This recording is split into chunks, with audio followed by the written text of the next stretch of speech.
TV నేను లక్ష్మి బులెటిన్లో details చూద్దాం. కేసీఆర్ ని బూతులు తిట్టడం తప్ప రేవంత్ రెడ్డి చేసేది ఏమీ లేదని మాజీ మంత్రి హరీష్ రావు మండిపడ్డారు. కేసీఆర్ లేకపోతే తెలంగాణ వచ్చేదా అని ప్రశ్నించారు. కేసీఆర్ ముమ్మాటికి తెలంగాణ జాతిపితే అన్నారు. హార్వర్డ్ వెళ్లొచ్చిన రేవంత్ బూతుల పంచాంగం మారలేదని విమర్శించారు.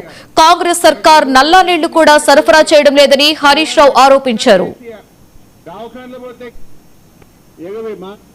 నువ్వు కేసీఆర్ కిట్ ఎగబెట్టినావు, 4000 పింఛన్ ఎగ్గొట్టినావు, 2500 ఎగ్గొట్టినావు, అన్ని ఎగ్గొట్టిండా లేదా?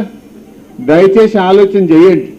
నేనేమంటున్నా అంటే మనకు అన్నం పెట్టింది కేసీఆర్, మనకు 2000 పెన్షన్ ఇచ్చినా కేసీఆర్, కళ్యాణ లక్ష్మి ఇచ్చినా కేసీఆర్, దవాఖానలో పోతే కేసీఆర్ కిట్ ఇచ్చింది కేసీఆర్, మంచి ఆసుపత్రి కట్టి పేదలకు వైద్యాన్ని అందుబాటులోకి తెచ్చింది కేసీఆర్, మంచినీళ్లు కాంగ్రెస్ వాళ్ళు ఉన్నప్పుడు ఇదే గజ్వేల్ల 3 వద్దులకు ఒక్కసారి నల్లొచ్చు. యాదుకుందా ప్రజ్ఞాపూర్లో 3 రోజులు 4 రోజులకు ఒక్క నల్ల, బిందెలు కొట్లాడితే సొట్టలు పడుతుండే. యాదుకుందా? మర్చిపోయినట్టు అయిపోయింది. ఇప్పుడు నల్లిప్పితే ఇంట్లో నీళ్లు పడుతున్నాయి. కేసీఆర్ వచ్చినాక బిందెలు లేవు, సొట్టలు లేదు, రోడ్డు మీద పోవులు లేదు. నిన్నయాల మళ్ళా కాంగ్రెస్ వచ్చినాక మున్పట్లెక్కేస్తలేదు నల్ల. మహాలక్ష్మి ఎగబెట్టినావు, కేసీఆర్ కిట్ ఎగబెట్టినావు, 4000 పింఛన్ ఎగ్గొట్టినావు, 2500 ఎగ్గొట్టినావు, అన్ని ఎగ్గొట్టిండా లేదా? దయచేసి ఆలోచన చేయండి. తెలంగాణ రెగ్యులర్ డీజీపీ నియామకం